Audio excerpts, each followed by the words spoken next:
ক্ষমা চাওয়ার সবচেয়ে শ্রেষ্ঠ ভাষা আল্লাহুম্মা আনতা রব্বি।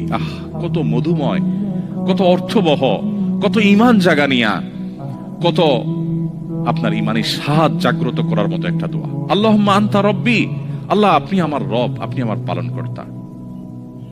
আল্লাহুম্মা আনতা রব্বি লা ইলাহা ইল্লা আনতা, আপনি ছাড়া সত্যিকারের কোনো মাবুদ নেই।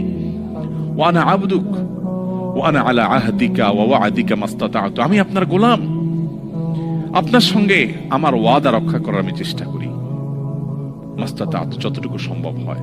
আউযু বিকা মিন শাররি মা সানাত, আল্লাহ যে অপকর্ম আমি করে ফেলেছি, যে গুনাহ আমি করে ফেলেছি, এই গুনাহের যে ক্ষতি, এটা থেকে আমি আপনার কাছে পানাহ চাই, আমাকে যেন জাহান্নাম গ্রাস না করে, এই গুনাহের ফলে দুনিয়া যেন আমার ক্ষতি না করে।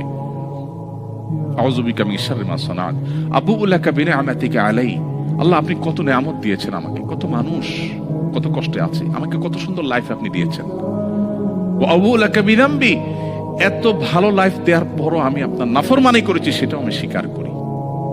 ফাগফিরলি, অতএব আপনি আমাকে ক্ষমা করে দিন। ফাইন্নাহু লা ইয়াগফিরুয যুনুবা ইল্লা আনত, কারণ আপনি ছাড়া কেউ ক্ষমা করে না। ভাইরা আমার, আল্লাহর কাছে চোখের পানি ফেলে সিজদায় গিয়ে একটু মাঝে মধ্যে একটু চোখের পানি ফেলে দোয়া করে কেঁদে কেটে দেখবেন, আল্লাহর কসম পৃথিবীর কোনো কিছুতে এত স্বাদ নেই আল্লাহর কাছে ক্ষমা চাওয়ার যে স্বাদ।